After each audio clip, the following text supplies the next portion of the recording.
Hello, everyone. I just want to start off with two questions. Who here likes playing sports? Great, a lot of hands. Who likes making money? Even more hands. Great. So I want to tie those two together into something called NIL. So you guys might be wondering, what is NIL?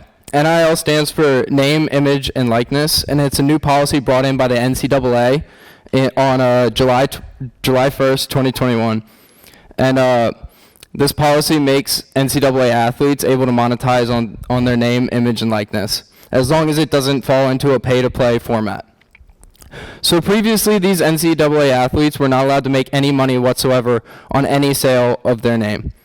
So, for example, 5-star Alabama quarterback, whatever name he has for all the years prior, he shows up every day with a stadium filled with his jersey with his name on all of their backs. And through all of those jersey sales, he got exactly $0 from that. And a lot of people saw a problem with this because these household names would have to go home to a struggling economically household. And this brought a lot of people to change the way NCAA college athletes are monetized. So there's 4 very popular ways that these athletes have been using NIL. They've either signed autographs, make personal appearances, promote goods or services, or model for athletic clothing lines. So with NIL, after studying it for these 6 weeks, I saw 2 main problems. The first problem was the highest earners of NIL. And these highest earners fell into 3 main categories. These 3 categories started off with top players in the NCAA. These would be guys like Bryce Young, CJ Stroud, top players at the top schools at the #1 position in the #1 sport. The second category that I saw was they were either a son or daughter of a Hall of Fame athlete.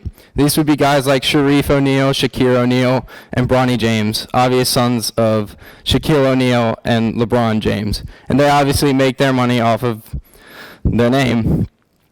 And the third category that I saw was that they had an online presence. So this would be your Olivia Dunn, who's an LSU gymnast who makes a living off of her TikTok and Instagram.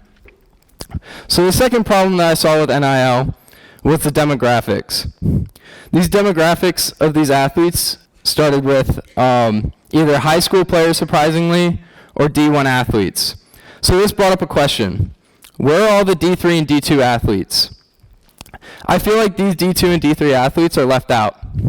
They're left out because they don't fall into these 3 categories that I said previously. But it doesn't have to start with a huge Nike deal or a Gatorade deal. It starts locally. So my solutions that I came up with were starting an online presence, starting a TikTok, starting an Instagram, showing what you are and how you are as a college athlete. My second solution was starting locally. Go into your local restaurant, asking for a promotion or a partnership. And with that, I just want to conclude that if there's D3 and D2 athletes out there in the audience, as I know they are, just know if you want to start your NIL journey, you're never too far back, and it just takes some hard work and dedication. Thank you.